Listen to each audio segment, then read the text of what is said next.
চর মহিষাপুর যুব সংঘের উদ্যোগে আয়োজিত ১৩তম বার্ষিক ওয়াজ ও দোয়ার মাহফিল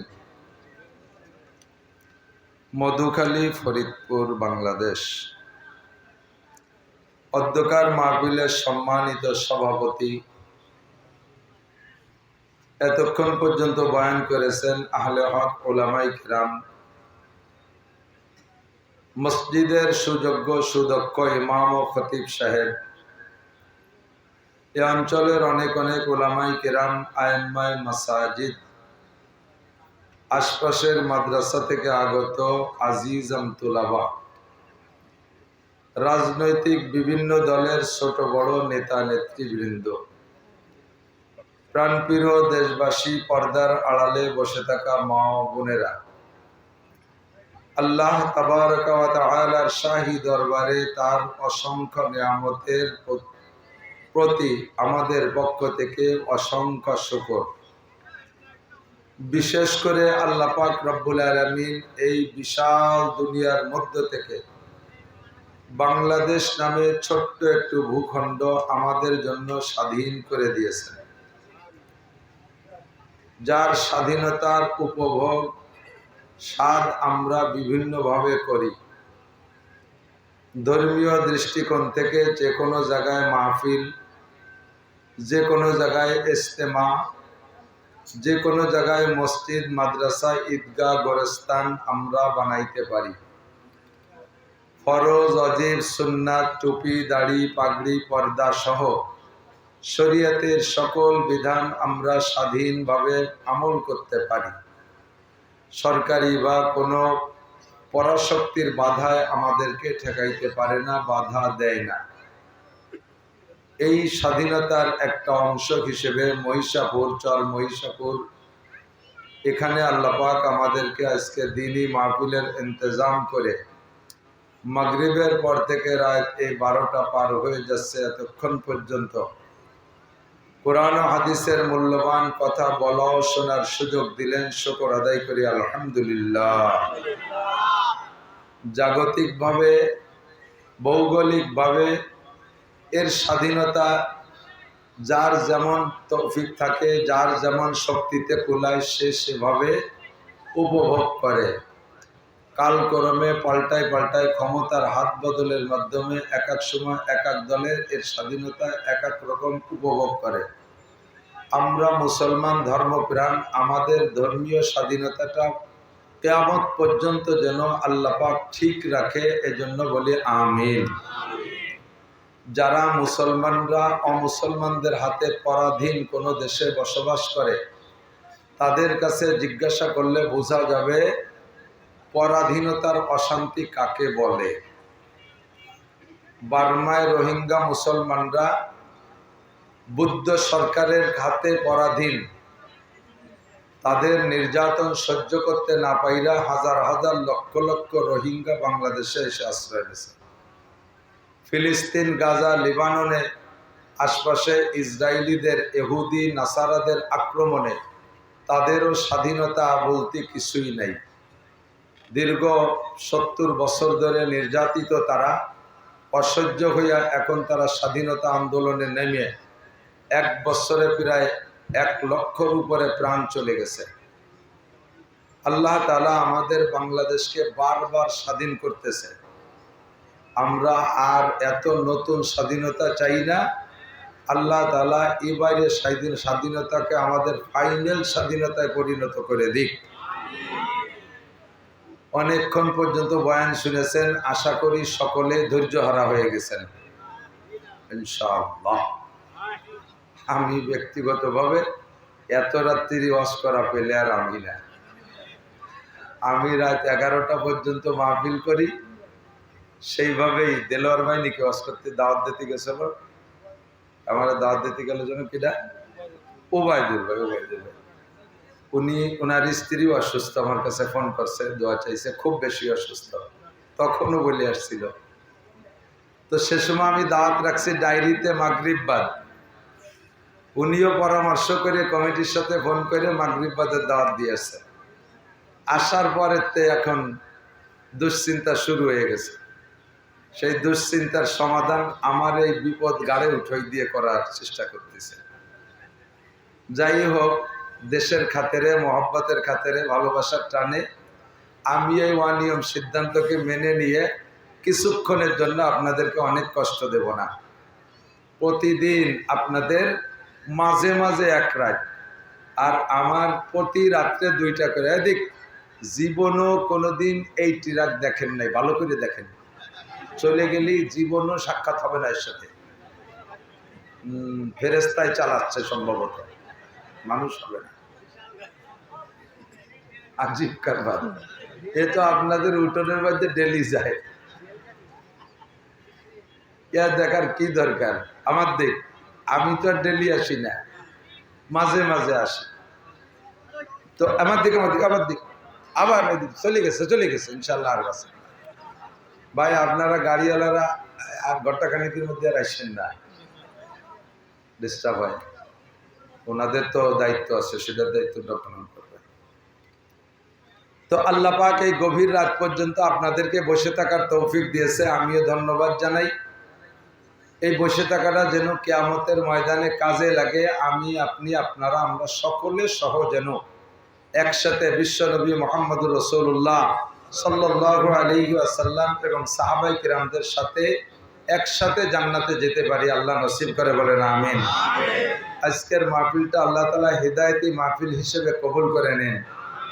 মাহফিল বর্তমানে বাংলাদেশে চলছে, এই মাহফিলের ভিতরে 3 দলের 3 উদ্দেশ্য চলতেছে। খুব খেয়াল, 3 দলের 3 উদ্দেশ্য। আগে আমাদেরটা বলে নেই। বক্তাদের একটা মোটা ইনকাম সোর্স, মোটা টাকা। আমি তো বলদ মানুষ, চাইয়ে নিতে পারি না। আমার কোনো পিএস রসুনও নাই। পিএসরা ফিকাফকু করে বক্তাদের মোটা টাকা কামাই করে দিচ্ছে, তাতে তারাও ভাগ পায়। আমারে খাম একখান ধরায় দেয়, তা বাঁশের খাম না শালের খামটের বাইরে খুলে যা দেয় তা দেখি। বাকি অধিকাংশ বক্তাদের মোটা একটা ইনকাম সোর্স আল্লাহ তৈরি করে দিয়েছে। 2 নম্বরে শ্রোতাদের একটা ধর্মীয় বিনোদন, শুনতে মজা লাগে। যে বক্তার বয়ান সুর আছে, তাল আছে, কিচ্ছা আছে, হাসি আছে, আনন্দ আছে, শুনে তাৎক্ষণিক একটা মজা পায়। আবার নামটা মাহফিল, ওয়াজ মাহফিল, তাই নাম রাখছি ধর্মীয় বিনোদন উপভোগ শ্রোতাদের। এখান থেকে বাড়ি কিছু নিয়ে যাওয়ার দায়িত্ব নেই, শুনিয়ে এই জায়গায় হাঁচাহাঁচি কান্দাকান্দি পর্যন্ত শেষ। আর কর্তৃপক্ষ সব জায়গা না, জায়গায় জায়গায় এটা কর্তৃপক্ষের প্রাতিষ্ঠানিকভাবে একটা আয়ের সোর্স। মাঠে ভালো একটা কালেকশন হয়, এ দিয়ে মসজিদ মাদ্রাসার খানিকটা কাজ আগানো যায়, উস্তাদদের বেতন বাকি থাকলে দেওয়া যায়। এই চলতেছে বর্তমানে মাহফিল। আগের মাহফিলের ভিতরে শ্রোতাদেরও এখলাস ছিল, বক্তাদের ভিতরে তাকওয়া পরহেজগারি এখলাস ছিল, আল্লাহর ওয়াস্তে শুনত, শোনার পর আমল করত। কিন্তু যখন নিয়ত পাল্টে গেছে, দিক পাল্টে গেছে, তখন এর ক্রিয়াও শেষ হয়ে গেছে। মাহফিলের কোনো ফলাফল আমি স্বাভাবিকভাবে দেখতেছি না, খুব একটা অল্প একটু দেখছি। সেটা হলো, আগে এত ঘন মাহফিল হতো না। আগে ঘন ঘন গান হতো, জারি, যাত্রা, কলসা, গাজীর গান, গুণযাত্রা, বাপ গান, বিচার গান, অনবিচার গান, বাউল গান, এরকম গান হতো না। এখন সেই গানগুলো মাহফিলের ওসিলায় কমে গেছে। এই একটা ক্রিয়া, বলি আলহামদুলিল্লাহ। এখন ওরাও গান মিলে, কিন্তু এই হারে শ্রোতা পায় না। সদরপুর আছেন আপনাদের, ফরিদপুরের একটা না, ওর ওই পাশে সরভদ্রসান একবার মাহফিল করে আসতেছি, আসার পরে হাজিগ্রাম মনে হয় ওই জায়গাটার নাম। দূরে থাকতে আমি মাহফিলে এরকম এসছে বেশি লোক পাইছি, 5-6 কিলোমিটার দূরে প্রচুর লোক। বয়ান শেষ করে আসছি, গাড়িতে আসতেছি, শুনি রাত 1টার দিক ধুম ধাড়াক্কা গান, যৌথ কণ্ঠে 4-5 জন একসাথে গেছে। আমি আশ্চর্য যে 5-6 কিলোমিটার দূরে এত লোক ওয়াজে, তা এই জায়গায় এত রাত্রে গান হয়, এই জায়গা কারা শোনে? সেই গানটা কোন জায়গা? ভাগ্য ভালো, সেই গানের প্যান্ডেলের সামনে দিয়ে আমাদের রাস্তা। তো গেটে যখন আসছে, আমি ড্রাইভারে বললাম, দাঁড়া দি দেখি শ্রোতা কি পরিমাণ। এইভাবে ঝাঁকা নাকা গান হচ্ছে, দাঁড়ায় দেখি গাছছে যারা, ওই 5 জন ছাড়া এর কেউ নাই। গেটের সামনে কয়টা কুত্তো, দুটো তিনটে কুত্তো, চার দোকান খোলা আছে। আমি বললাম কি বল লোক নাই কি, এই কুত্তগুলো কোন যায়? কয়েকজন এই কুত্তো কটা ওগের সাথে আছে বলে আছে, আর এই এলাকার কোনো কুত্তও বসে না। আগে আমরা আফসোস করতাম গানের মাঠে মানুষ, ওয়াজের মাঠে মানুষ নেই। এখন ওরা আফসোস করে ওয়াজের মাঠে সব মানুষ, গানের মাঠে কোনো মানুষ নেই। আলহামদুলিল্লাহ, ওয়াজের বদৌলতে এই একটা ইনকাম তো আমাদের হয়েছে, নাকি বলেন?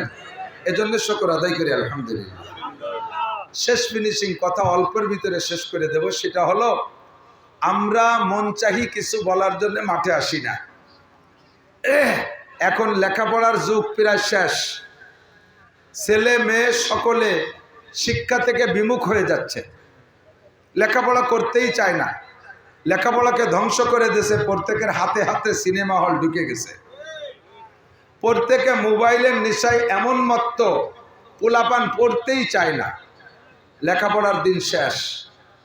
আগের মোটামুটি আমাদের সময় থেকে নিয়ে তারও আগের থেকে যারা লেখাপড়া একটু করছে, তারা কোরআন হাদিস থেকে গুছাইয়া নির্যাস বের করে প্লেটে করে আনি আপনাদেরকে এই ওয়াজের মাঠে হাতে ধরায় দেয়। এই কথাগুলো এখান থেকে গুছাই গাছাইয়া বাড়ি নেবেন, পড়ে লেখে আর কিছু অর্জন করে আমল করার দিন আর নাই। এখানেও যদি কথাগুলো লক্ষ্য করে না শোনেন, এদিক সেদিক খেয়াল করেন, তাহলে খাসিরা দুনিয়া বল আখেরা, দুনিয়াও তো আগে শেষ হয়ে গেছে মোবাইলে, আর এই জায়গায় 2 ঘন্টা বসে থাকলেন তাও বৃথা গেল, এহকাল পরকাল সবও শেষ হয়ে গেল। আমাদের আপনাদের জন্য আমরা যা নিয়ে আসি, কোনো কিস্সা কাহিনী, কোনো গল্প নয়, কোনো পুঁথির গল্প নয়। আমাদের পুঁজি হলো, আমাদের সিলেবাস হলো আল কোরআন আল হাদিস। কোরআন এবং হাদিস থেকে কিছু বাছাই করা কথা, যে কথাগুলো সমকালীন যাদের যেমন প্রয়োজন সেভাবে বক্তারা নিজ নিজ যোগ্যতা বলে উম্মতের জন্য গুছাই নিয়ে আসে।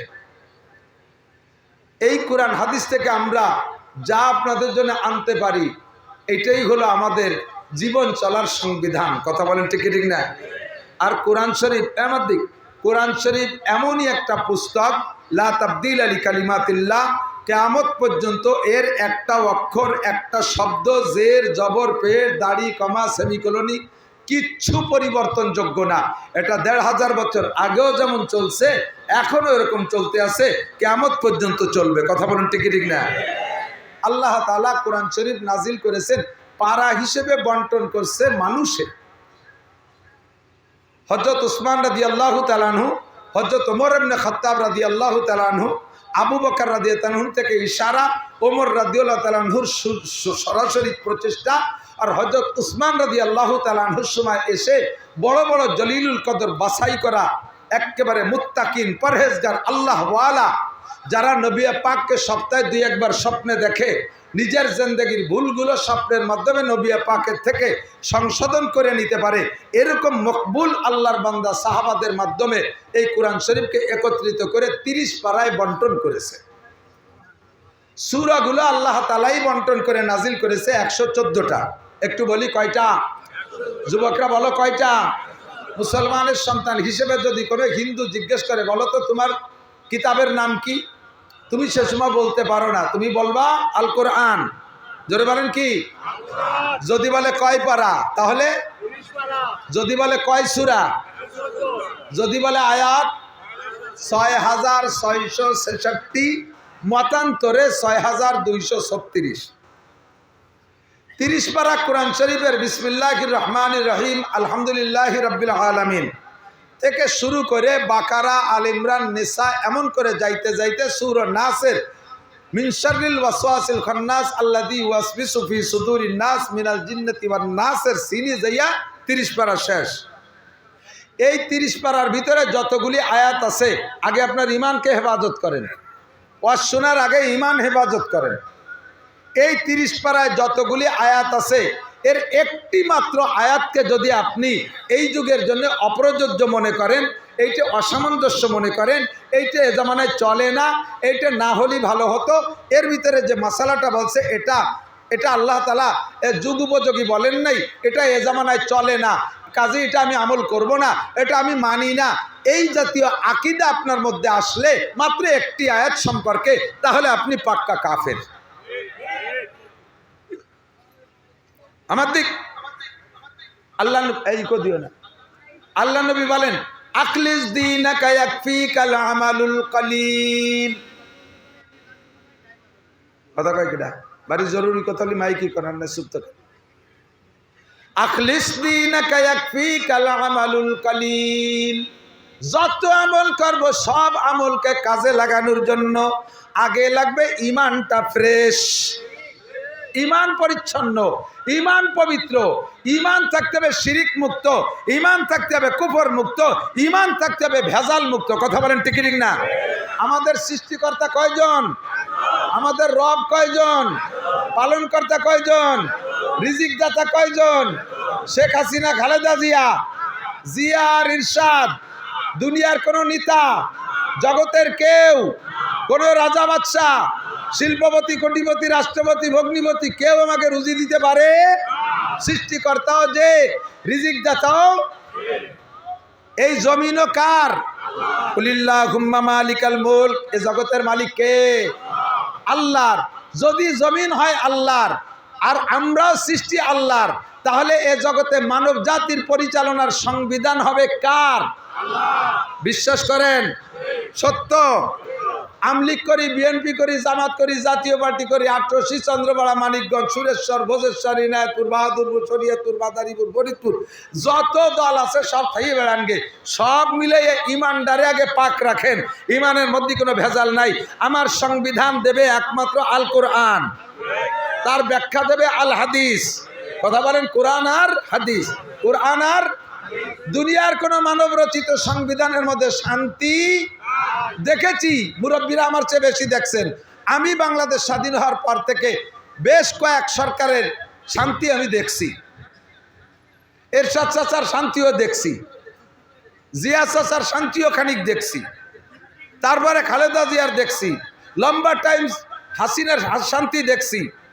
মাঝে মাঝে আবার এই কি কয় নো ম্যানস ল্যান্ড, যে সময় কেউ নাই, যেমন চলে গেছে 3 বছর ফখরুদ্দিন কাকা, এখন চলতেছে ডক্টর ইউনুস চাচা, এরকম no man's land, no man's time. আমি ইংরেজি জানি না, কি করতে কি কবার শুধরাই দিয়েন স্যার। নো ম্যানস ল্যান্ড কারে বলে? ভারত আর বাংলাদেশের বর্ডার বেনাপোল, তো ওই বেনাপোলে খানিক জায়গা আছে, এ পাশে বিডিআররা, ও পাশে বিএসএফ, মাঝখানে প্রায় 20-30 জায়গায়, এইটুক বাংলাদেশেরও না, এটুক ইন্ডিয়ারও না। এর নাম হলো নো ম্যানস ল্যান্ড, মানে এই জমিটুক কের না। তো দুই সরকারের মাঝখানে খালি ভাও টাইমও যায়। ফখরুদ্দিনের সময় 3 বছর, এমইও মানে বছর 30 তারিখের কন্ট্রাক্ট নেছে, এর নাম মানে নো ম্যানস টাইম। এই টাইম কের না। সবই তো দেখলাম, যেই আসে সেই আমাদের শান্তির পতাকা দেখায়। কতক্ষণ টিকিট না? আর আমরাও হুজকে মাতাল পাগলের মতো সবার পিছনে স্লোগান দেই, বোতল ভাইকে দিলে ভোট, শান্তি পাবে দেশের লোক, বোতল ভাই যেখানে আমরা আছি সেখানে। বলি কি বলি না? বোতল ভাইয়ের পরিচয়, গরিব দুঃখীর দরজায়, বোতল ভাইকে দিলে ভোট, শান্তি পাবে দেশের লোক। পাক্কা মোশরেক হয়ে গেছেন। দুনিয়ার কোনো বোতলকে ভোট দিয়া শান্তির পরিচয়, শান্তির দাবি করা, এটা শিরিক। একমাত্র আল্লাহকে ভোট দিলে শান্তি পাওয়া যায়, কুরআন মার্কায় ভোট দিলে শান্তি পাওয়া যায়। কথা বলেন ঠিক ঠিক না? সব মার্কায় ভোট দিয়ে দেখছি, লাস্টে দেখি বোতল ভাই যেখানে আমরা আছি সেখানে, শেষে দেখি সব বোতল ভাই জেলখানায়, আমরা সবাই পায়খানায়। যারে ভোট দিছি শান্তির লোভে, তারই অশান্তির শেষ নাই। কথা বল না কেন? যারে ভোট দিছি শান্তির লোভে, তারই অশান্তির শেষ নাই। তাদের বড় বড় শিল্পপতিও আছে। কোন শিল্পপতির খবর আমি জানি, তার নিজের মুখে আমি শুনেছি, বলে আমাকে ছেড়ে দাও, আমার 80,000 কর্মচারী, আমাকে ছেড়ে দাও, আমার 80,000 কর্মচারী, তাদের বেতন ভাতা দিতে হবে আমাকে। উনার টাকা নিয়া এই 80,000 কর্মচারীতে সুখে শান্তিতে আছে। কের বেতন 5, 7, 10 লাখ টাকা পর্যন্ত আছে। উনার ইন্ডাস্ট্রিজ কলকারখানা চলতেছে বাহিরে, সেই টাকা নিয়ে তারা সুখে শান্তিতে আছে। অথচ ভদ্রলোক জেলখানে একটা ট্যাবলেট কিনে খাওয়ার পয়সা পাচ্ছে না। আছে না নাই? তাহলে এই মানুষকে ভোট দিয়ে শান্তির আশা করা যাবে? এই আকিদা সেরে ইমানদারের আকিদা না মুশরিকের আকিদা? আরো বলে জনগণ ক্ষমতার উৎস, বলে কি বলে না? প্রত্যেক রাজনীতি দল যারা বলেছেন তারা মুশরিক। জনগণ ক্ষমতার উৎস, একথা বলে না রাজনীতিবিদরা? বহুত জনতা আছে আমার, কাজে আমার ভয় কি? একথা বলে মুশরিক হয়ে যাবেন কেন? চোখের সামনে আঙ্গুল দিয়ে দেখাই দেই। সবেমাত্র যেই সরকারের পতন হলো, সরকার ক্ষমতায় থাকা পর্যন্ত বাংলাদেশে কি আওয়ামী লীগ কম ছিল? মরে গেছে সব? আছে না নাই? পাট পাট করে দল হিসেবে ভাগ করলে এখনো আওয়ামী লীগের ভোট বেশি, বিএনপির চেয়ে বেশি, জামাতের চেয়ে বেশি, চরমুনার চেয়ে বেশি। পাট পাট করে ভাগ করলে আওয়ামী লীগের ভোট বেশি।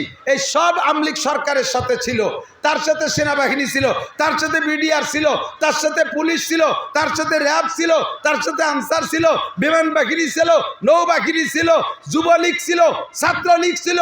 এত জনগণ সাথে রয়েছে, তার সাথে বাংলাদেশের সব অস্ত্র রয়েছে, অথচ নিরস্ত্র কয়টা পোলাপানের স্লোগানে সমস্ত অস্ত্রধারীরা ফেলাই দিয়ে কোন জায়গায় দিয়ে কিনা কোহানে পলাইছে সাইডিয়া, তার কোনো খবর নাই। কথা বলেন ঠিক ঠিক না? এতেই প্রমাণ করে জনগণ ক্ষমতার উৎস। এই বাসালারা কইনি, জনগণ ক্ষমতার উৎস। ক্ষমতার উৎস কে? আখলিস দীনকা ইয়াকফিকাল আমালুল কলিল। তোমার ঈমানকে খাঁটি করো, ঈমানকে পিওর করো, অল্প আমলই নাজাতের জন্য যথেষ্ট হইবে। পাশাপাশি আরে শুধু আমলিগরে খুসা দিয়ে চলে যায় তা না, এখনো যারা দাপট করতেছেন তারাও জানিয়ে রাখেন যে কয়জনরে নিয়ে নাইছে গাইয়া দেশের ভিতরে কেল্লা ভাতা করে ফেলতেছেন, আপনারাও জনগণের দাপটে করতেছেন। যদি সীমালঙ্ঘন করেন ওরাও যেমন টেকে নাই, আপনারাও টিকতে পারবেন না। ঠিক না? আমি কোরআন শরীফের সবটুক বিশ্বাস করি, আমল করতে পারি না, এটা আমার ব্যক্তিগত দুর্বলতা। বাকি কোরআনের 30 পারা বিশ্বাস। একটু বলেন বিশ্বাস, আবার বলেন বিশ্বাস। ঠিক আছে তো? কোন জায়গা কথা কইয়ে ধরুন মাইল না খেয়ে যায়। দিক তাকান, কামাল আসতে দরনাব সে ইনসা সাকুন তু খদরা বাগুতার না কেসমাকুন।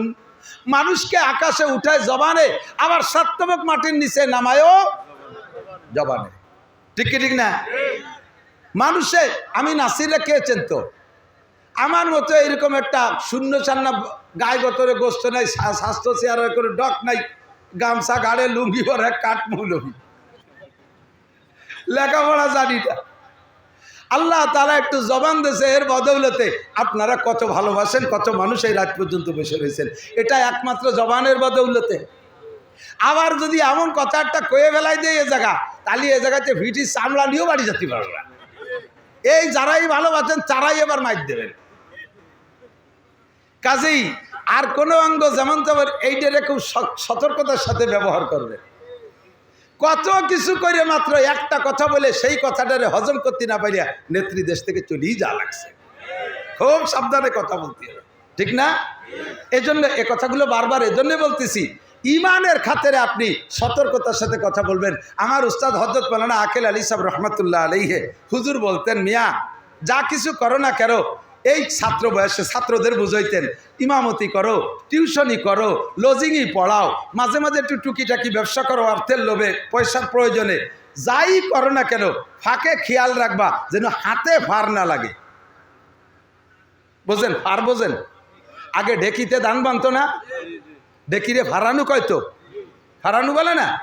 তো ডেকিতে ধান বানে, এর ভিতরে দুইজনের দুই কাজ। একজন হলো ডেকিরে লাইতে হবে, এটা কয় ভাড়ানু। ওই ভাড়ানুওয়ালাই এক কাজ করে, খালি লাইতে হয় দেখি, আর আইলিয়ে দিয়ে আর একজনের পরিচর্যা করে, ওরে কি কয়, আইলিয়ে কয় না? এখন তো এ পরিভাষাগুলো শেষের দিক, এর নাই এখন। আর 10 বছর পরে যে যদি কয় ডেকিছিল, কয় ডেকিছিনি মানে একটু ডেকি দিয়ে ভাত খাই আসলাম, মনে হবে যে ডেকি তরকারি। তো ডেকিতে ধান পাড়ার জন্য একজনে আইলিয়ে দেয়, আইলিয়ে দিয়ে আলার 5 কাম। এই উদাহরণগুলোর থেকে সবক নিয়ে নিতে হবে। আইলিয়ে দিয়ে আলার কয় কাম? তবলিগির মহল্লায় কয় কাম? 5 কাম। তবলিগির মহল্লায় কয় কাম? 5 কাম। আইলিয়ে দিয়ে আলারও 5 কাম। 1 নম্বরে আইলিয়ে দিয়া। আইলিয়ে দেওয়ার মধ্যে আবার ক গ্রুপ, খ গ্রুপ, গ গ্রুপ আছে, ফাল্টা, শাল্যে, কাড়া, ঠিক আছে না? এই 3 গ্রুপের তরতিব ঠিক রাখা লাগে, ক্লাসিফিকেশন করে রাখা লাগে। ওর ভিতরে নোটের মধ্যে হাত দিয়ে 2 ফারের মাঝখানে আবার এই আলগায় দেয়, এর নিচের তো তলে উপরে উঠে দিয়েছে।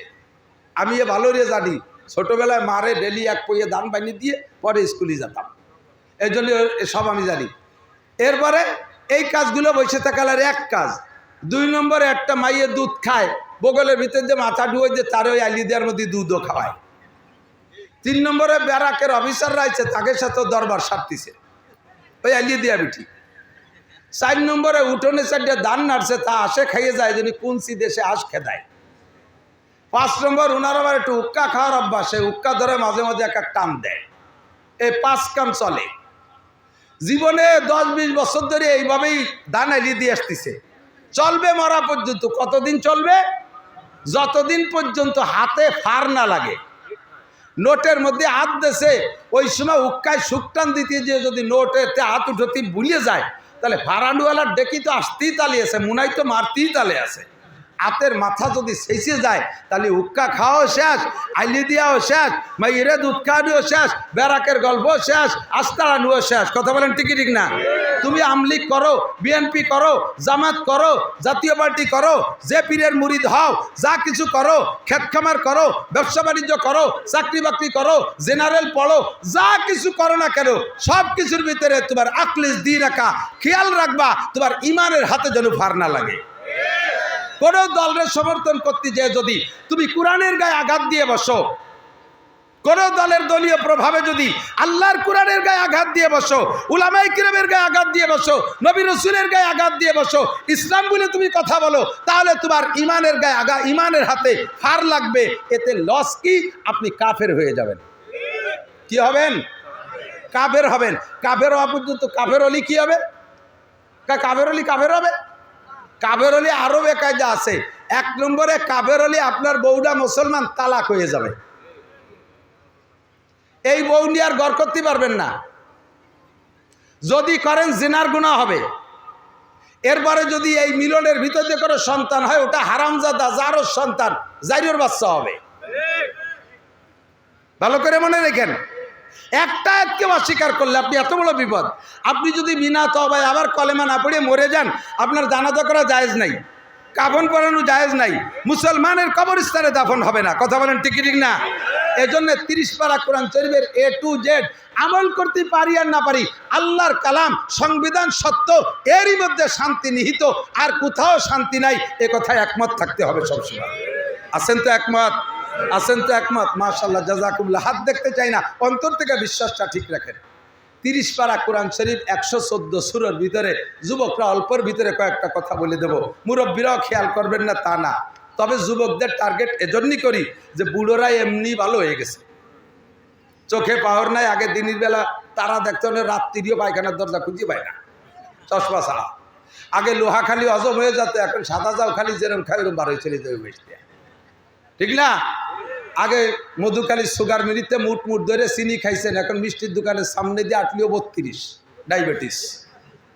এই কারণে বিভিন্ন কারণে আপনি এখন ভালো হয়ে গেছেন।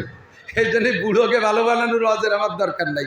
যেই যুবকরা মদ, গাঁজা, অ্যাবা, ফেন্সিলিন, হিরোইন, পরের দোকান ভাঙো, লুট করো, করো, তা করো, সন্ত্রাসী করো, রাহাজানি করো, অপহরণ করো, ধর্ষণ করো, বিড়ি খাও, সিগারেট ইত্যাদি ইত্যাদি আকাম করো, তোমাদের যুবকদের জন্য ভালো হওয়ার জন্য কয়েকটা সবক 30 পারা কোরআন শরীফের 114 সূরার মধ্যে একটা সূরা থেকে পুরো 1 রুকু পড়ে ফেলাইছি। সবটুকের কাছেও যাইতে পারবো না তর্জমা করতে গেলেও। সূরাটার নাম সূরা লুকমান। শুধু এই নামটার কথা বলতে যাই আমার সময় শেষ হয়ে যাবে। সূরার নাম সূরা লুকমান। লুকমান হাকিম নাম তো অবশ্যই শুনেছেন আপনারা, না কিতাবে না পড়লেও বক্তাদের কাছ থেকে শুনেছেন। ব্যক্তি একজন হাবশি গোলাম, বিশ্ব কালো, লুকমানে হাকিম। হেকমত থেকে ওনার নামের সাথে হাকিম শব্দ লাগানো হয়েছে। হেকমতের অনেক তর্জমা। হেকমত মানে বিচার, হেকমত মানে চিকিৎসা, হেকমত মানে কি বলা হয় প্রকৌশল। তো হেকমত থেকে হাকিম, হাকিমের মানে বিচারক, হাকিমের মানে ইঞ্জিনিয়ার, হাকিমের মানে ডাক্তার। সর্বশ্রেষ্ঠ তর্জমা হলো হাকিমের, যেই লোকটা উপস্থিত লাখ লাখ মানুষ থাকলেও প্রত্যেক মানুষের রুচি আর চাহিদা যাচাই করে সমস্ত মানুষকে স্টেজে বৈশা একাই সবাইরে কিছু না কিছু খোরাক দিয়ে শেষ পর্যন্ত বসায় রাখতে পারে যেই লোকটা, ওই লোকটা সবচেয়ে বড় হাকিম। কারণ এর ভিতরে বুড়োরা আছে, কান্নাকাটি রস পছন্দ করে, হাসি ভালো লাগে না। মাঝারি বয়সী যারা আছে তারা আদা পাকা আদা কাঁচা চাইলেও নিয়ে এরা হাসি কান্না জড়াই পছন্দ করে। যুবকরা কান্না পছন্দ করে না, হাসিটা একটু পছন্দ করে। এই সব দলরে কিছু দিয়ে বসায় রাখতে পারে যেই লোকটা, ওই লোকটা হলো সর্বশ্রেষ্ঠ হাকিম। তো লুকমানে হাকিমের ভিতরে আল্লাহ তাআলা এই যোগ্যতা দিয়েছিলেন, এজন্য উনি হাকিম। উনি নবী না, উনি অলি, আল্লাহর অলি। বোঝেন, আল্লাহ পাক ওনার জ্ঞান, বিদ্যা, প্রজ্ঞা, আমল, আখলাক, আদব, আদর্শ, শিষ্টাচার, কালচার, চাল চলন, ইবাদত, বন্দেগী, ফরজ, ওয়াজিব, সুন্নাত, মুস্তাহাব ইত্যাদি আমল দেখা আল্লাহ পাক খুশি হইয়া ওনাকে প্রস্তাব দিলেন, লুকমান তুমি কি ওলি হতে চাও না তুমি নবী হতে চাও? লুকমানে হাকিম জিজ্ঞেস করলেন আল্লাহ পাকের কাছে, আল্লাহ ওলি আর নবীর মধ্যে পার্থক্য কি?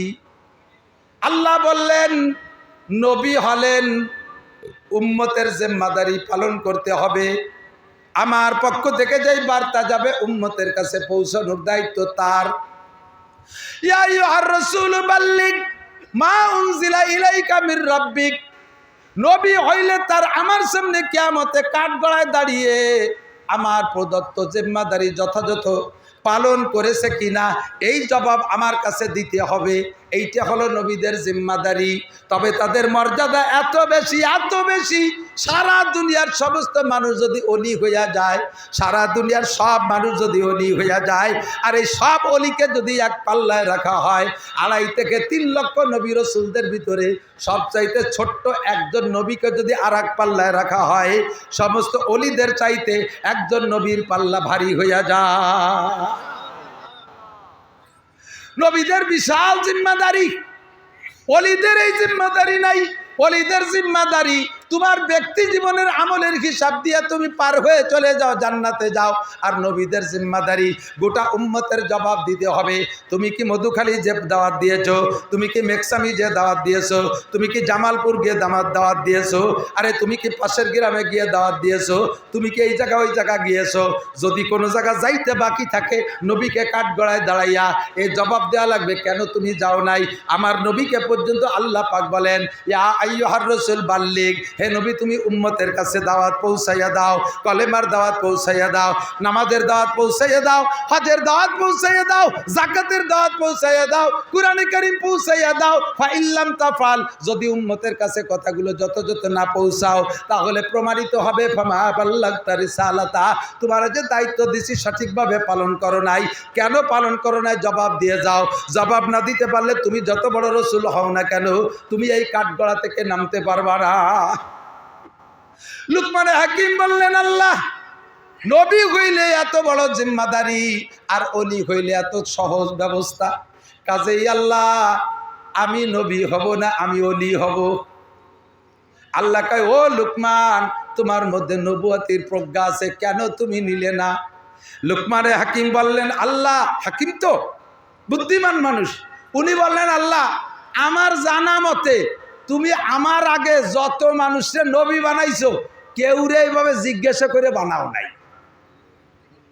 কেউকে জিজ্ঞেস করো না যে নবী হবা না অলি হবা, যারে নবী বানাবা তারে বানাই দেছো, তুমি আমারে নবী বানাবা না বলেই তো জিজ্ঞেস করছো। নবী বানালি তো প্রস্তাব ডাইরেক্ট জিবরাইলের মাধ্যমে আমার সার্টিফিকেট দিয়ে দিতে, আমার গাড়িতে পতাকা একটা উড়োই দিতে। আমি এই জন্যে বুঝছি যে তুমি আমার নবী বানাবা না, তবে তুমি আমার সাথে প্রতারণা করছো তা না, আমি যদি তোমার প্রস্তাব গ্রহণ করি। আল্লাহ কি প্রতারক? আল্লাহ কি প্রতারক? আল্লাহকে উনি চাইলে দিয়ে দিতেন, কিন্তু উনি আল্লাহকে এভাবে বলিয়া এড়াই গেলেন যে আমি আল্লাহ তোমার অলি হব। তো আল্লাহ তাআলা ওনাকে অলি বানায় নিলেন। অলি হলে লাভ কি? আপনারা আমরা তো কেউ নবী হতে পারবো না, আল্লাহর অলি হব, বলেন আমিন। অলি হলে লাভ কি? আল্লাহ বলেন অলির বহু বচন হলো আউলিয়া। আলা ইন্না আউলিয়া আল্লাহি লা খাউফুন আলাইহিম ওয়া লা হুম ইয়াহজানুন। যারা আল্লাহর ওলি হয় তাদের দুনিয়া আখিরাতে কোনো জায়গা ভয়ও নাই, টেনশনও নাই, বিনা হিসাবে পার। সুবহানাল্লাহ। আল্লাহ যেন আমাদের ওলি হওয়ার তৌফিক দান করে। এই লোকটার পরিচয়, বংশ পরিচয়, উনি গোলামের বেটা গোলাম। বোঝেন নাই? গোলাম জীবন ভরে গোলাম শোনেন একটু, যদি জানা থাকে তো ভালো, না জানা থাকলে গোলাম ডারে বুঝে নেন গোলাম কারে কয়। গোলাম সেম কোয়ালিটি অফ আপনার বাড়ির গরু। আপনার বাড়ির গরু আপনার বাড়ির গরুর উপরে আপনার যেমন কর্তৃত্ব, গোলামের উপরে গোলামের মালিকের ওইরকম কর্তৃত্ব। গোলাম বিয়ে করতে পারে মালিক যদি বিয়ে দেয়, যদি বিয়ে না দেয় কোনোদিন বিয়ে করতে পারবে না। যদি গোলামরে বিয়ে দেয় মালিকে, বিয়ে করে বউ আনবে, মিলন তারা করবে, সন্তানও তারা জন্ম দেবে। এই সন্তান রে মালিকে ইচ্ছে করলে আটেনি বেশি বেলায় দিতে পারবে, মা বাপ ঠেকাতে পারবে না। আপনার বাড়ি গাইটা কিনে নিয়েছেন, সাথে একটা বাছুর আনছেন, দুধ ছাড়াই নেই, গাইডারে রেখে বাছুরটারে বেশি বেলায় দেন, এই গাইটি কি আপনার নামে আন্দোলন করতে পারে? দেন কাকা আপনি কত বড় বেইনসাফ, আপনার মতো আনাড়ি হয় না, আমার এই দুধের বাচ্চারে বেশি বেলায় দিলেন, আপনার ডারে বেশলে আপনার কিরম থাকতো? কোনোদিন কি গাই দিয়ে করতে পারে? আবার বাছুরটা রয়েছে দুধ ছাড়াই নেই, তার মারে জবই দিয়ে আপনার মাইয়ের বিয়েতে রুটোই খাওয়াই দিচ্ছেন, এই বাছুরটা কি কোনোদিন করতে পারে? আপনার মতো আনাড়ি মালিক হয় না। কপালটা ফুলাইছে, আপনার বাড়ি এসে চোয়ের সামনে আমি দুধ ছাড়ালাম না, আমার মাটারে জবই দিয়ে খেয়ে বেলায় দিলেন। এ জায়গা যেমন তাদের কোনো অভিযোগের কোনো তোয়াক্কা করা হয় না, সেম গুলাম বান্দিও ওই রকম এক জাতের মানুষ ছিল। এই গুলাম পদ্ধতি আমার নবী তুলে দিয়েছেন দুনিয়া থেকে, বলেন আলহামদুলিল্লাহ। লুকমানে হাকিম এরকম একটা গুলাম ছিলেন। চেহারা, যারা সৌদি গেছেন, যারা হজে গেছেন বা পশ্চিমা দেশে কালো মানুষ দেখছেন, তারা সাক্ষী দেন। হাবশি কালো যারা, এ কালোর কোয়ালিটি আলাদা। বাঙালি কালো এমন এমন কালো আছে, নাক চোখ মুখের কোয়ালিটি এত সুন্দর, অনেক ফর্সার চাইতে ভালো দেখা যায়।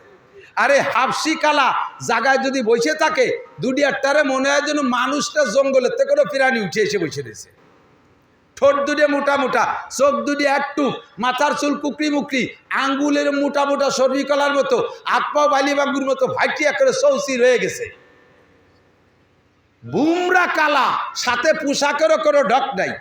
এইরকম তিনটে কালা সম্পর্কে নবী বলেন, তিন কালা লক্ষ লক্ষ ধলার চাইতে আল্লাহর কাছে প্রিয়। একটা হযরত বিলালে হাবশি কালা, 2 নম্বরে হযরত মাহাজা হযরত উমর রাদিয়াল্লাহু তাআলা আনহুর আজাদ করা গোলাম, 3 নম্বরে লুকমানে হাকিম। এই তিনটে কালো গোলাম হাজার হাজার লক্ষ লক্ষ ধলা মানুষের চাইতে আল্লাহর কাছে অত্যন্ত প্রিয়। বিলালে হাবশির কিস্সা তো জানেন। নবী মেরাজে যাইয়া জান্নাতের মধ্যে হাঁটতেছে, তো জান্নাতে নবীকে অনার করার জন্য হুররা নীরবে দাঁড়িয়ে আছে, গেলমানরা নীরবে দাঁড়িয়ে আছে, সুদর্শন পিরানিরা চুপ করে দাঁড়িয়ে আছে। পুরো জান্নাতের ভিতরে একটা টু শব্দ নেই। আমার নবী নীরবে জিবরাইলের সাথে হাঁটতেছে, জান্নাত দেখতেছে, চোখ শীতল করতেছে। কিন্তু এর মধ্যে মাঝে মাঝে সামনে, কখনো পিছে, কখনো ডাইনে, কখনো বামে, চটাত চটাত করে খড়ম পায়ে দেওয়ার যে শব্দ, খড়ম খড়ম চেনেন নাকি? আর একটা পুরন কথা উঠে হইলাম, কয়েক আল্লাহ জানে। খড়ম, কাঠের খড়ম, এখন তো খড়ম নাই, কাঠের খড়ম পায়ে দিয়ে হাঁটছে যারা মুরব্বীর কর, চটাত চটাত চটাত শব্দ হতো না? এইরকম শব্দ আসতেছে জান্নাতের মধ্যে থেকে। হুজুর জিবরাইলকে বললেন, জিবরাইল আইয়ু সৌতিন হাজিহি, এই নীরব নিস্তব্ধ পরিবেশের ভিতরে এই টকটক শব্দ কোত্থেকে আসে? এই শব্দটা তো শব্দ কর্নেওয়ালারা দেখি না, আবার শব্দ। হযরত জিবরিল জবাব দিলেন, এ আমার দিক, হাজা খুফুকু নালাই বিলালিক, হুজুর এটা আপনার বিলালের খড়মের আওয়াজ। কেউ শোনেও নাই সুবহানাল্লাহ বলো না। কাল সকালে কবেন সুবহানাল্লাহ। সুবহানাল্লাহ আপনি বলবেন, এখনই আপনার জান্নাতের মধ্যে একটা ফলদার গাছ লাগানো হয়ে যাবে।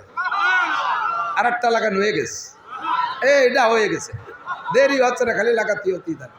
তাহলে সকালে কয়ে নিন সুবহানাল্লাহ। বিলালের খড়মের আওয়াজ, বলেন সুবহানাল্লাহ।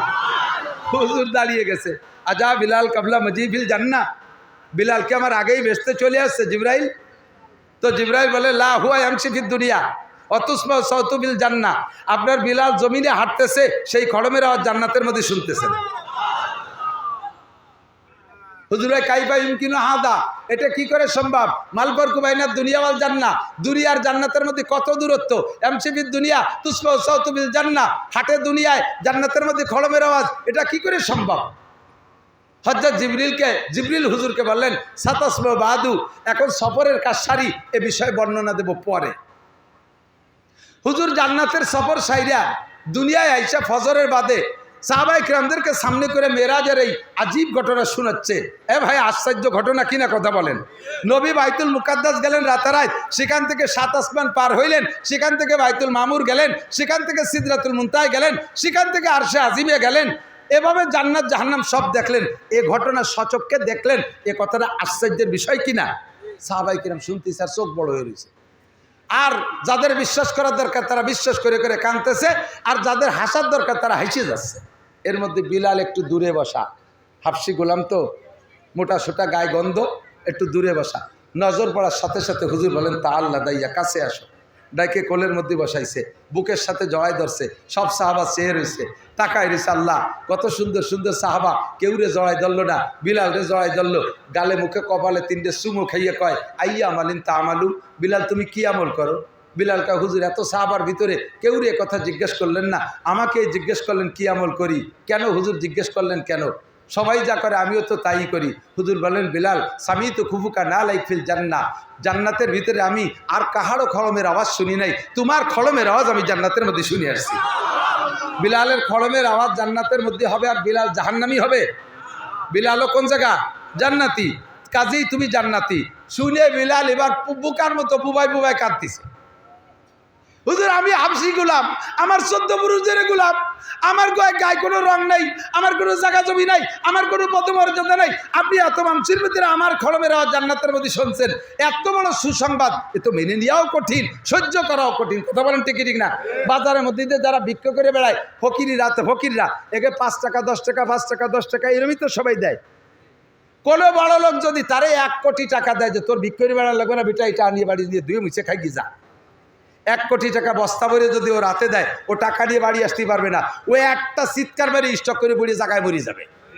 ওরে আল্লাহ এত রাইতে কি এরবো, ওর কলিজা আলো 5 টাকা 10 টাকার, ওর তো 1 কোটি টাকার কলিজা আল্লাহ দেয়নি ওরে, ও টাকা সহ্য করতে পারবে না। বিলাল হাবশি গোলাম, এই সুসংবাদ ওমর সহ্য করতে পারে, আবু বকর পারে, উসমান পারে, আলী পারে, তলহা পারে, জুবায়ের পারে, ইরা পারে, হযরত বিলাল তো হাবশি গোলাম, ওনার সে হাড় না, পাগলের মতো কাঁদতেছে। হুজুর সত্যি শুনছেন? আল্লাহে সামিতু, আল্লাহর কসম আমি শুনছি। বলো তুমি কি আমল করো? ও নিশ্চয়ই কোনো খাস আমলের বদৌলতে এই ঘটছে। খানিক চিন্তা করে কয় হুজুর সবাই যা করে আমিও তো তাই করি, একটা কাজ একটু বেশি করি বলে মনে হয়, সেটা হলো যখনই অজু বানাই হারাম ওক্ত আর মাকরু ওক্ত না হইলে 3 টাইমে নামাজ পড়া হারাম, 2 টাইমই পড়া মাকরু। নফল নামাজ 3 টাইমই পড়া হারাম, আর 2 টাইমই পড়া মাকরু। 3 টাইম তো বোঝেন, বেলা উঠার সময়, ডুবার সময়, ঠিক দুপুর, 3 টাইমই পড়া হারাম, আর 2 টাইমই পড়া মাকরু। একটা হলো আসরের নামাজ পড়া হয়ে গেলে মাগরিবের আগে কোনো নফল নামাজ পড়া যাবে না। আর একটা হলো শোবে সাদেক হওয়ার পরে আজান দিক আর না দিক, ফজরের রক্ত আসার থেকে নিয়ে বেলা ওঠার আগ পর্যন্ত কোনো নফল চলবে না, তাহিয়াতুল অজুও না, তাহিয়াতুল মসজিদও না। এই 5 টাইম বাদে যখনই অজু বানাই তখনই 2 রাকাত অজু তাহিয়াতুল অজু আমি পড়ি। সাথে সাথে জিবরাইল মাথায় হাত দিয়ে বলে সাদাকা বিলাল হাজা ইয়া রাসূলুল্লাহ, আপনার বিলাল সত্য কথা বলেছে। বিলাল যখন ওযু বানাইয়া ওই জায়নামাজ কি ওযুর স্থান থেকে জায়নামাজ পর্যন্ত হেঁটে যায়, যেই পথটুক সে জমিনের উপর দিয়ে হাঁটে, আমরা জান্নাতের ভিতরে ওই পথটুক তার খড়মের আওয়াজ শুনতে পাই। আদমিয়াত লা মুশাহমো পোস্তে নিস, আদমিয়াত লা মুশাহমো পোস্তে নিস, আদমিয়াত জুজরি যায় দোস্তে নিস, গর্বা সুরত আদমি ইনসাবুদে আহমদ আবু জাহলে হামেক সাবুদে। এ আমার প্রাণ প্রিয় মধুকালী ফরিদপুরের যুবক, চেহারার নাম মানুষ না, স্বাস্থ্যের নাম মানুষ না, বড় বংশের ছেলে হওয়ার নাম মানুষ না, শিল্পপতি কোটিপতির নেতার সন্তান হওয়ার নাম মানুষ না, IABM BCS পাস করার নাম মানুষ না। মানুষ হলো যার মধ্যে মানবতা আছে, সেইটা মানুষ। কথা বলেন ঠিক ঠিক না? মানবতা আলাদা জিনিস, এটা শিক্ষার মাধ্যমেও সবসময় আসে না। বড় বড় ডাক্তার ইঞ্জিনিয়ারদেরকে দেখেছি, বড় বড় অফিসারকে দেখেছি, পশুর চাইতে স্বভাব খারাপ। কতক্ষণ ঠিক ঠিক না? পশুর চাইতে স্বভাব খারাপ, শিক্ষায় তারে মানুষ বানাইতে পারে নাই। মানবতা আলাদা জিনিস, এই মানবতা শিখতে হলে দুনিয়ার কোনো কোর্সের মধ্যে নাই, মানবতা আছে একমাত্র কোরআন আর হাদিসের শিক্ষা কোর্সের মধ্যে। নবী পাক বলেন 3 কালা লক্ষ্য ধলার চাইতে ভালো 1 কালা বিলাল, আর এক কালা মাহাজা, আর এক কালা লুকমানে হাকিম। লুকমানে হাকিম লাখখানিক মানুষ নিয়ে একদিন স্টেজে বসে বয়ান করে, লক্ষ লক্ষ মানুষ। আল্লাহ তার জবানের মধ্যে কারামতি দিয়েছিলেন, মাইক লাগতো না, সাউন্ড বক্স লাগতো না। লক্ষ মানুষ যদি বসতো, শুরু মানুষটা যেমন শুনতো তার মুখের আওয়াজ, শেষের মানুষটা ওইভাবে শুনতেন। একবার বলেন সুবহানাল্লাহ। বয়ান করতেছেন, এই কালো মানুষটা মাঝখান থেকে আর একজন কালো উঠে আইছে, বয়সী এক কালো, ওনার বয়সী, পাশে ঘুরে আইসে পাশে বইসে একটা কথা জিজ্ঞেস করবে, সাহস পাচ্ছে না। পাশে আইসে একবার গাছ সাথে ডলা দেয়, আবার সরিয়ে বসে বয়ানের ভিতরে। তো লাস্টে উনি বলতে, আমি এতই ঘষাঘষি করতেছেন, কি কিছু বলবেন? কয় যে ভাইজান একটা কথা কব, তা সাহস পাচ্ছি না। কি বয়ের কি আছে বলেন? কয় যে না বলবো না, মানে ওনাদের কি অনুমতিটা টাইট করতেছে, না বলবো না। কয় না বলেন। কয় যে আপনি কি সেই লুকমান, যে লুকমান আর আমি একসাথে অমুক মালিকের বাড়ির গোলাম ছিলাম আর এই ছাগল রেখে বেড়াতাম? আপনি কি সেই লুকমান? পিছনে যা হয়ে গেছে, বড় হয়ে গেলে অনেকেই সেই কথা মনে রাখে না। কথা কন না কেন? মধুখালীর বাজার থাকতে পারে, আমি জানি না, টুও বলতেছি আর কি, আমাদের এলাকার আন্দাজে বলি। একসময় তারা এই জায়গায় যে ভ্যান রিক্সা চালায় বেড়াইছে, পরের মাঠে কামলা কিষেন দেশে। আল্লাহ তাআলা ভাগ্যের পরিবর্তনে এখন কোটিপতি বানাইয়া বাজারের বড় ব্যবসায়ী বানাইছে, শিল্পপতি কোটিপতি বানাই বেড়াইছে। এরকম হতে পারে কি পারে না? যখন বড় লোক হয়ে যায়, তখন তারে যদি বলা হয় আপনারা এইরকম ছিলেন না, জব দেয় কি, shut up, no talk but উস্কুত, কথা মোটে কবি না, আমার 14 পুরুষ ধরে জমিদার। অথচ দুই বাপ বেটা 30 বছর আগে মাঠে কামলা দিয়ে বেড়াইছে, আছে না নাই? এই হালাতকে, পিছনের হালাত ভুলে যায় যারা, তারা ফকিরের হাতে ভিক্ষা দিতে পারে না। হ্যাঁ, ফকির যদি রাজা হয়, ফকিরের স্বভাব যায় না। এই জাতীয় দোকানদার ব্যবসায়ীরা বড় লোক হয়ে গেলে তারা ফকিরের খবর নেয় না। আল্লাহ পাক এদেরকে নিষেধ করে, ওয়ালা তানসা নাসিবাকা মিনাদ দুনিয়া ওয়া আহসিন কামা আহসানাল্লাহু ইলাইক। যেই বড় লোক ভিক্ষা দেয় না, বুঝবেন যে ওই বড় লোক একসময় ভিক্ষুক ছিল। ওই ভিক্ষের স্বভাব এখনো তার যায় নাই, খয়রাইতে স্বভাব। লুকমানে হাকিম বলে, বাবা কোনো লজ্জা শরমের কিছু না, আমি সেই লুকমান। আপনার নাম কি? আমার নাম, আরে দোস্ত একসাথে কত ছাগল চড়াই বেড়াইছি, আমি আর তুমি তো সেই লুকমান, আমি সেই লুকমান। আল্লাহ আমারে নিষেধ করছে পিছনের কথা ভুলে যাইতে, আল্লাহ আমাকে নিষেধ করছে। আমি নিজেও মাঝে মাঝে স্বীকার করি। এখন আল্লাহ তাআলা আমাকে অনেক ভালো রেখেছে। 6 বার হজ উমরা করছি, 4টে ছেলেকে দিয়ে 5 বার উমরা করাইছি। আল্লাহ তাআলা আমারে দামি গাড়ি দিয়েছে, 3 তলা বাড়ি দিয়েছে, লক্ষ লক্ষ টাকা আমার মাদ্রাসায় 1 কোটি টাকা দেওয়ার তৌফিক দিয়েছে, জাকাত ফরজ করে দিয়েছে, ও কুরবানি ওয়াজিব করে দিয়েছে। আমি এখন অনেক ভালো। আমার জীবনে একখান বাইসাইকেল কিনে ছাত্র বয়সে লজিং ছিল 3 মাইল দূরে, নদী পার হইয়া এ জায়গায় গেছি, এক ব্যাগ ভরে কিতাব ঘাড়ে নিয়ে, টিফিনকারি ছাতা হাতে নিয়ে।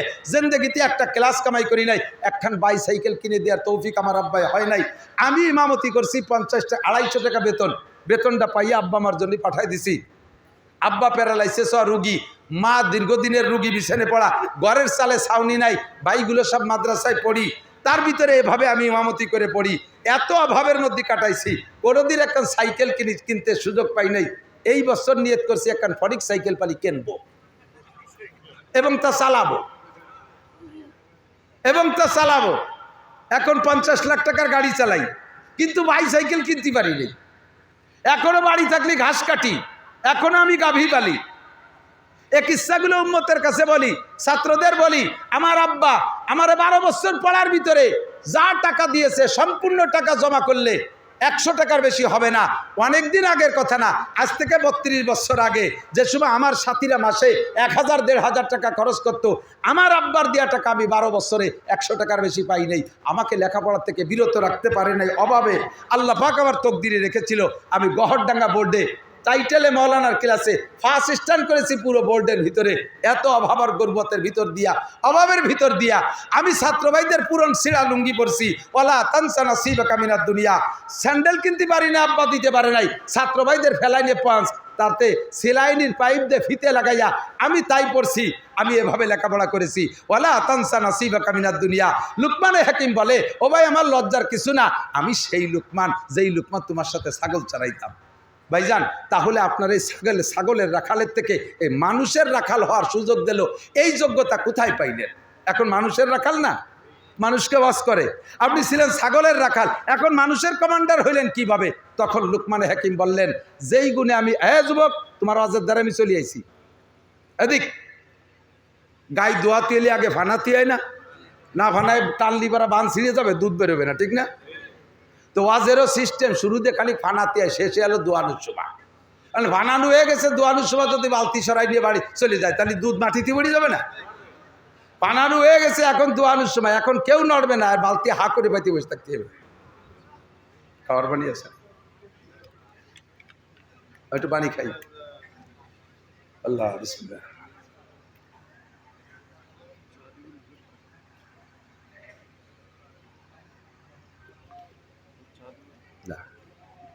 কষ্ট হয়ে গেছে আপনাকে?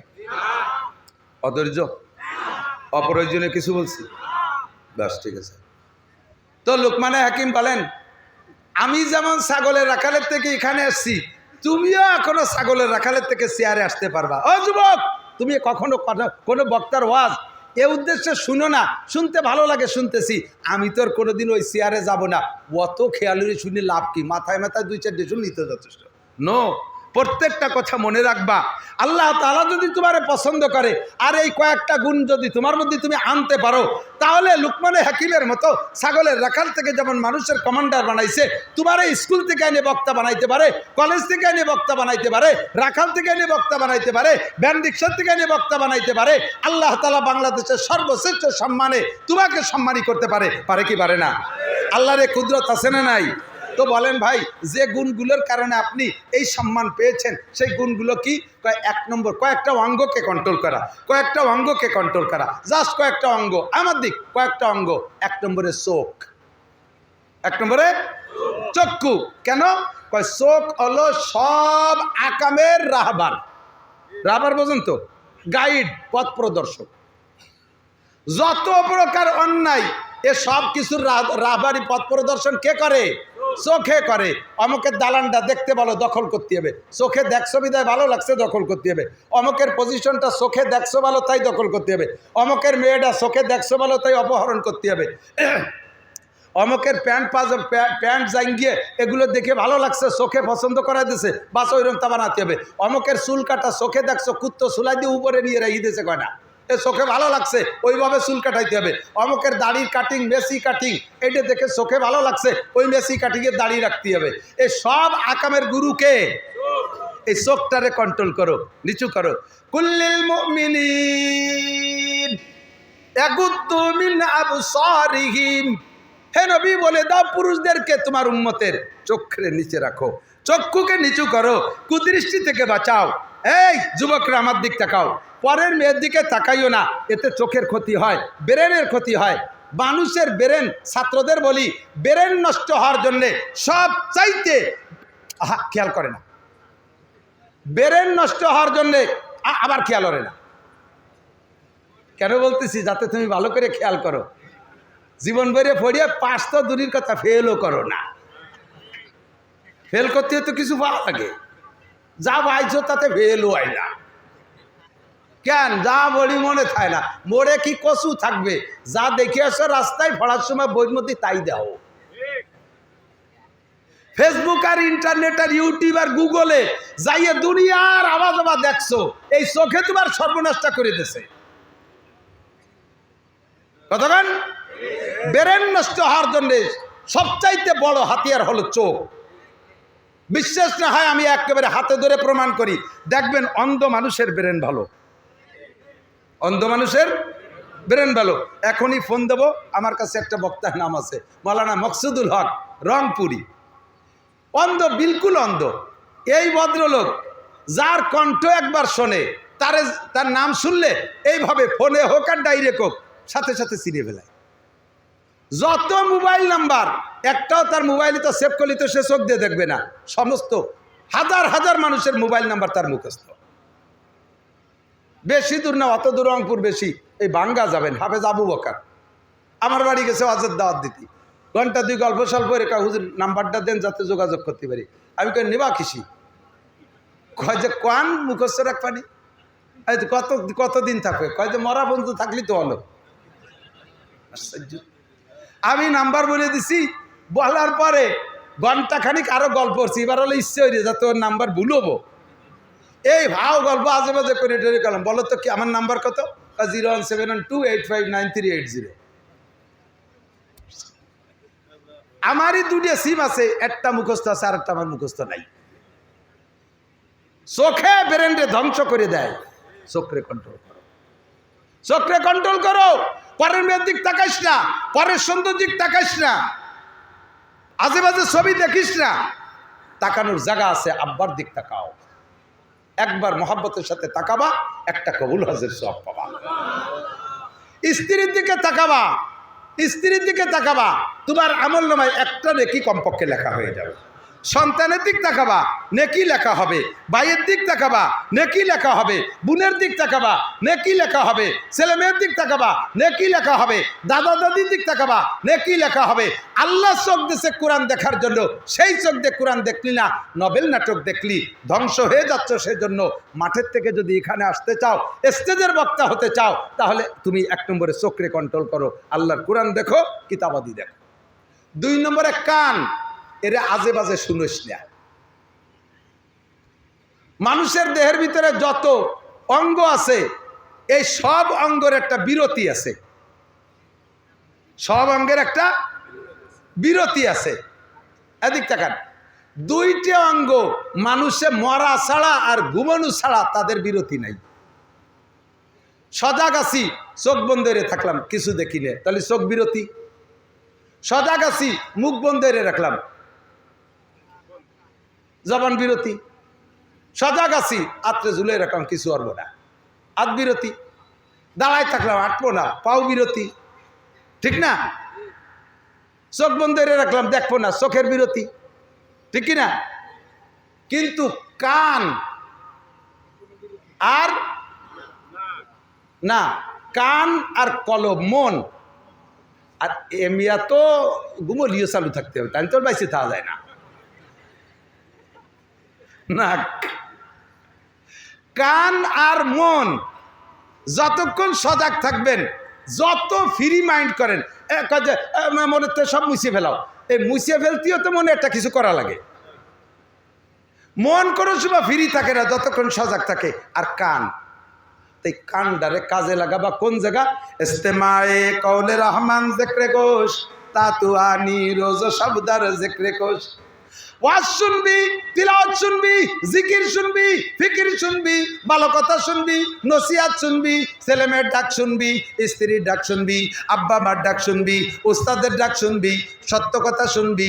কান্দে এই ভালো কাজে লাগাও, মিথ্যে কথা শুনো না, গান বাজনা শুনো না, বাউল গান শুনো না, জারি যাত্রা শুনবা না, করসা শুনবা না, গুণযাত্রা শুনবা না, জারি গান শুনবা না, কোনো কণ্ঠশিল্পীর গান শুনবা না, বাউল গান শুনবা না, মাজারি গান শুনবা না, বাজারি গান শুনবা না, মমতাজের গান শুনবা না, মনির খানের গান শুনবা না, আলমগীরের গান শুনবা না, আরে কোনো ব্যান্ড শো শুনবা না, হিন্দি গান শুনবা না। কানরে পরিষ্কার রাখো, কোরআন শুনবা, হাদিস শুনবা। আল্লাহ কোরআন আর হাদিসের বদৌলতে তোমাকে ছাগলের রাখাল থেকে মানুষের রাখাল বানায় স্টেজে বসাবে। 3 নম্বর আমার দিক, যুবক, তোমার হাত দুটিকে তুমি খারাপ জায়গায় নিও না। যত খারাপ জায়গা আছে জানতে কের বাকি নাই। পরের মেয়ের গায়ে অবৈধ হাত দিবা না, পরের ছেলের গায়ে হাত মারবা না, পরের মাল লুট করবা না। এখন দলীয় ক্ষমতা হাতে পাইয়া দুর্বল পোল্ট্রির মালামাল চুরি করবা, কেড়ে নিবা, এগুলোকে তুমি কি বলা হয় ডাকাতি করে লুটে ফুটে নিবা। এই হাতে তোমার এগেনস্ট একদিন সাক্ষী দেবে, যে মাল তুমি লুটিয়ে আনছো এই মালে তোমার গোটা জিন্দেগি চলবে না, ও থাকবে না। হারাম মাল লাস্টিং করে না, লুটিয়ে আনা মাল বেশিক্ষণ থাকে না। আরে একদল লুটে খাইছে, তারাও বেশি দিন খাতি পারে নাই, এখন তারা পরাজিত। এখন তোমরা যারা লুটতে খাইতেছো তোমরাও খাইতে পারবা না, এ মাল বেশিক্ষণ থাকবে না। তবে পরের মাল লুটিয়ে আনার কারণে আল্লাহর কাছে হাতে তোমার বিপক্ষে সাক্ষী দেবে। হাতে কবে আল্লাহ আমি যাইতে চাই নাই, আমি ধরতে চাই নাই, জোর করে আমাকে যেগুলো করাইছে। এই হাতটা অন্যের গায়ে অন্যায়ভাবে বক্সিং দিও না, হাত দিয়ে মার দিও না। হাতের যত অন্যায় আছে করো না। নারকেল চুরি করো না, ডাব চুরি করো না, মুরগি চুরি করো না, কের ঘরের টাকা পয়সা চুরি করো না, আরে খেজুরের রস চুরিয়ে রেখাইয়া ঢিলের মধ্যে মুতে থুইও না। এই সমস্ত আকাম কুকাম করো না। তোমার হাতরে কন্ট্রোল করো, তাহলে তুমি ছাগলের রাখালের থেকে মানুষের কমান্ডার হইতে পারবা। ঠিক কিনা? 4 নম্বর, এই চাকা দুটিরে উল্টো পাল্টা চালাইস না। চাকারে এলোমেলো চালাইস না, এরে যেদিক চালাবি মন্দিরে যাওয়া যাবে। কয়েকদিন আগে দুর্গা পূজা গেছে না? দুর্গা পূজা গেছে তো, এই এলাকার মুসলমানরা তো কেউ সে জায়গা যায়নি। দাঁত মাইজি আইছে, হুজুররা পর্যন্ত যাইয়া দুর্গা পূজা উদ্বোধন করে দিয়েছে। কিসের সাথে রাজনীতি বমি আছে কইতে গেলে। এত কন্ট্রাক্টারই আল্লাহ আমারে দেয় নাই। আমি যদি এই দেশের রাষ্ট্রপ্রধান হই আর এটা যদি মুসলিম কান্ট্রি হয়, তাহলে এই দেশের হিন্দু বুদ্ধ খ্রিস্টানদের জানমালের দায়িত্ব আমার কাছে আসে। আমি রাষ্ট্রপ্রধান না, আমার কি দায়িত্ব আছে হিন্দুদের মন্দির পাহারা দিতে যাব? আমার কোনো দায়িত্ব নাই। কথা বলেন ঠিক ঠিক না? মন্দিরে যে গজল গাবা, মন্দিরে যে গীতা পড়বা, মন্দির পাহারাদারি করবা, পুজো উদ্বোধন করবা, এই কন্ট্রাক্টারই আল্লাহ দিয়ে তোমারে পাঠাই নেই। আল্লাহ ধর্ম অত ঠেকানা। কতক্ষণ দুটো ভোটের লোভে হিন্দুদের পাতলে যাইয়ে তুমি গীতা ফিরিয়ে চলিয়েছো। কিসের তার রাজনীতি বাদ দেন, ভালো করে বুঝে রাজনীতি করতে হবে। তাদেরটা সরকারের দায়িত্ব, সরকার যা খুশি করে বেড়াবে। অন্তর্বর্তীকালে সরকারের দায়িত্ব দিছি, সরকার সেগুলো আর্মিতে বিডিআর পাহারা দেবে। আমার এই দায়িত্ব কি আসছে? কি কাঁদছে আমার মুসলমানের ঈদগার ভিতরে ভারতের হিন্দুরা শুয়ার ছাড়িয়ে দিচ্ছে, ঈদিন নামাজ পড়তে দেয় না, মুসলমানের বেরোয় বেরোয় পিটেছে, আর আমি যে তার মন্দিরের পাহারা দিতে যাব, এত কন্ট্রাক্টারই আমার আল্লাহ তাআলা দেয়। বেশি বাড়াবাড়ি হয়ে যায়। ও দোস্ত, এরপরে সেরে যে গজল গাইয়ে বাবা কি সুখ, কখনো যাব না, কখনো। লাকুম দিনুকুম, বলেন লাকুম দিনুকুম, তোমাদের ধর্ম তোমরা যেভাবে পারো পালিয়ে বেড়াওগে। আমার ধর্ম আছে, আমার ধর্ম মসজিদ, আমার ধর্ম মাদ্রাসা, আমার ধর্ম আছে, আমার ধর্ম পাহারাদারি আমি করব। কথা বলেন ঠিক ঠিক না? দোস্ত ও জায়গা যাবেন না। ও যুবক কেন গেলি? এই চাকাটারে ও জায়গা কেন চালাইলি? তোর পা দুটে পঙ্গু করে ছেড়ে দেবে আল্লাহ তাআলা। পায়ের মালিক তুই না, ঠোঁটের মালিক তুই না, চোখের মালিক তুই না, এ হাতের মালিক তুই না, সমস্ত অঙ্গ দিয়েছে কে? আলাম নাজআল লাহু আইনাইন ওয়া লিসানাও ওয়া শাফাতাইন। চক্ষু দুটো কে দিয়েছে? অন্যায়ভাবে ব্যবহার করিস না। ঠোঁট আর জিহ্বা কে দিয়েছে? অকথ্য ভাষায় গালাগালি করবা, কাজাকাজি করবা, গীবত শিকায়ত করবা, মিথ্যে কথা বলবা, মদ গাঁজা আবা ফেনসিডিল খাবা। তোমার জিহ্বাকে মরার আগে প্যারালাইসিস করে ফেলায়, তবে 10 বছর খালি শুয়ে শুয়ে কাইতে নালাবি। কথা কথি দেবো না, এরকম ফাটার মতো কাজাইছিস কেন? গালাগালি করছিস? মিথ্যে কথা কেন বলছিস? গীবত কেন করছিস? অপবাদ কেন দিছিস মানুষের নামে? এটা অন্যায় কিনা? কথা বলেন, এটা অন্যায় কিনা? এই অন্যায় থেকে জবানকে কন্ট্রোল করো, হাতকে কন্ট্রোল করো, লজ্জাস্থানকে কন্ট্রোল করো, অবৈধ জায়গায় ব্যবহার করো না, মিথ্যা কথা বলো না, গীবত শিকায়ত করো না, পরনিন্দা করো না। এই কয়েকটা কাজ যদি তুমি কন্ট্রোল করতে পারো, তাহলে ছাগলের রাখালের থেকে তুমি এখানে আসতে পারবা। আল্লাহ পাক বলেন ওয়ালাকাদ আতাইনা লুকমান আল হিকমাতা আনিশকুর লিল্লাহ। আমি লুকমানকে হিকমত দিয়েছি এজন্য যে তুমি শুকর করবা। কার? এই প্রজ্ঞা কে দেছে? ক্ষমতা কে দেছে? আল্লাহ দেছে। ঠিক কি ঠিক না? জ্ঞান বুদ্ধি কে দেছে? আল্লাহ দেছে। আমি কথা বলতে পারি, এটা আমার কোনো ক্রেডিট না, আমারে আল্লাহ তাআলা বলাই, তাই আমি বলি। কথা বলেন ঠিক না? আনিশকুরিল্লাহ, সর্বক্ষেত্রে শুকর করব কার? আল্লাহ তাআলা আমাদের শুকর করার তৌফিক দান করুন, এই সকল যোগ্যতা অর্জন করার তৌফিক দান করুন বলি আমিন। ভাষাগত ত্রুটি বিচ্যুতি মার্জনীয়, যা বলেছি শুনেছি আমল করতে পারি। 3টে তারিখ মুখস্থ করেন, নেকি হতে পারে। বলেন 10, 11, 12 জানুয়ারি 2025 নির্বাচন হবে। কি? বিশ্ব ইজতেমা। বলেন বিশ্ব ইজতেমা। বিশ্ব ইজতেমা এমনই একটা মাঠ আমলিগও যাইতে পারে, বিএনপি যাইতে পারে, জামাতের লোক যাইতে পারে, জাতীয় পার্টি যাইতে পারে, পীরের মুরিদ যাইতে পারে, আট্রসিয়ালা যাইতে পারে, চন্দ্রবড়াওয়ালা যাইতে পারে, সব দলের মানুষ ও জায়গা থেকে হিদায়ত পায়। ও জায়গা কোনো রাজনীতি কথা হয় না। এবার সব রাজনীতি দল ওখানে যে দিন শিখে আসতে পারে, এই জন্য আমরা বিশ্ব ইস্তেমায় যাবো তো ইনশাআল্লাহ। যাবেন তো ইনশাআল্লাহ? জান আর না জান, পক্ষে কারা ইস্তেমার, এই তারিখের পক্ষে কারা ইস্তেমার, ঠিক আছে না ইনশাআল্লাহ? তবে অনেক জায়গা গেছেন, এবার একটু যান, এবার একটু যান, যাওয়া যাবে ইনশাআল্লাহ। আল্লাহ কবুল করুন। আমি মূর্খ অশিক্ষিত মুসাফির মানুষ, যা পারছি অবশেষে এসে আলোচনা করে শাহী দরবারে ভিক্ষার দোকানে হাত তুলেছি। আয় মালিক, তুমি আমাদের জীবনের সব গুনাহখাতা এক্ষুনি মাফ করে দাও। আয় রব্বুল আলামিন, আমাদের গুনাহখাতা এক্ষুনি মাফ করে দাও।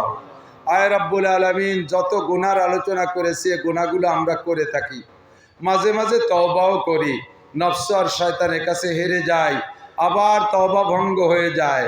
আজকে তুমি শেষবারের মতো ক্ষমা করে দাও।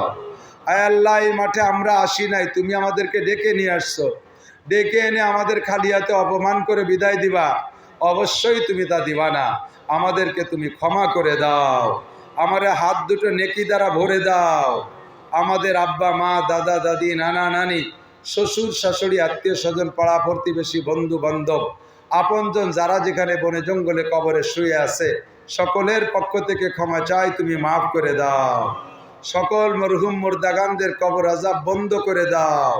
সকলের কবরে জান্নাতুল ফেরদাউসের দরজা খুলে দাও। আয় আল্লাহ, আজকের মাহফিলের যিনি সভাপতি, ওনার আব্বাজি রহমতুল্লাহ আলাইহের না উদ্দেশ্যে এই ইন্তজামটা করা হয়, সেই মরহুমের আমল নামায় নেকি পৌঁছাইয়া দাও। আয় আল্লাহ, তার মরহুমের ওয়ারাসা যারা দুনিয়ায় বেঁচে আছে, সকলকে দিনের পর থাকার তৌফিক দান করো। মরহুমের আমল নামায় নেকি দ্বারা ভরপুর করে দাও। আয় রব্বুল আলামিন, আমরা যারা বেঁচে আছি, আমাদের জান মাল ইজ্জত আবরু হেফাজত করো। সুস্থতার সাথে, ইজ্জতের সাথে, প্রশস্ত হালাল রিজিকের সাথে লম্বা হায়াতে তয়বা দান করো। অসুস্থ অবস্থায় হাসপাতালের বেডে, ঘরের বিছানায় ফেলে রেখো না আল্লাহ। মা বোন পর্দার আড়ালে হাত তুলেছে, তাদেরও নেক আশা নেক তামান্না পূরণ করে দাও। শরীয়তের সব বিধিবিধানগুলো আমাদের আমল করা তৌফিক দান করো। আয় রব্বুল আলামিন, কুরআনে কারিমের যোগ্যতা অর্জন করে আমাদের দুনিয়া আখিরাতের মহা সম্মান অর্জন করা তৌফিক দান করো। আয় আল্লাহ, বাংলাদেশকে তুমি স্বাভাবিক করে দাও। আয় আল্লাহ, ন্যায্য নির্বাচনের মাধ্যমে যাদের হাতে এই দেশের ক্ষমতা গেলে দিনের উপকার, ধর্মের উপকার, দেশের হক, জাতির হক, জাতীয় হক ঠিক থাকে, আল্লাহ এমন একটা গোষ্ঠীর কাছে তুমি রাষ্ট্র ক্ষমতা দিয়ে দাও। আয় আল্লাহ, যারা মায়ের লুট করে, জনগণের হক মারিয়ে খায়, চুরি করে, এ দেশের সম্পদ লুট করে বিদেশে নিয়ে যায়, আয় আল্লাহ দাঙ্গা হাঙ্গামা করে, আয় আল্লাহ এমন জাতির হাত থেকে বাংলাদেশকে তুমি হেফাজত করো। আয় আল্লাহ, যারা ধোঁকা দিয়ে ধর্মের নামে, ইসলামের ধোঁকা দিয়ে আবার এই দেশের ক্ষমতা নেবে, তাদের হাত থেকেও তুমি দেশকে রক্ষা করো। একান্ত মুখলেস দিনদার যারা দেশকে সঠিকভাবে পরিচালনা করবে, কোরআন সুন্নাহ অনুযায়ী নিজেরা আমল করবে, যে জনগণকে দিয়ে আমল করাবে, তাদের হাতে দেশের ক্ষমতা দাও। আজকের মাহফিলের ইন্তজাম যারা করেছে, এদের আমল নামা নেকি দ্বারা ভরপুর করে দাও। আয় আল্লাহ, ভাই উবাইদুর রহমান দাওয়াত দিতে গিয়েছিল, আজকে এসে তাকে পাই নাই। তার ওয়াইফ, স্ত্রী মারাত্মক অসুস্থ। আয় আল্লাহ, তুমি তার স্ত্রীকে পূর্ণ সুস্থ করে দাও, অবশ্যই সুস্থ করে দাও। আরও আমাদের আপনজন যারা যেখানে রুগী আছে, সবাইকে সুস্থ করে দাও। আয় আল্লাহ, আমাদের সকলকে মরণের সময় জবানে কলেমা তয়বা জারি করে দিও। চলার পথে সকল প্রকার আপদ বিপদ, বালা মুসিবত, অ্যাক্সিডেন্ট, দুর্ঘটনা, আয় আল্লাহ চোর ডাকাত, গুন্ড বদমাশ, শত্রু দুশ্মনের হাত থেকে আমাদের হেফাজত করো। রব্বির হামহুমা কামা রব্বায়ানি সগীরা রব্বি জিদনি ইলমান নাফিআ। সাল্লাল্লাহু তাআলা আলা খায়রি খালকিহি মুহাম্মাদিন ওয়া আলিহি ওয়া আসহাবিহি আজমাইন বিরহমাতিকা ইয়া আরহামার রাহিমিন। আসসালামু আলাইকুম।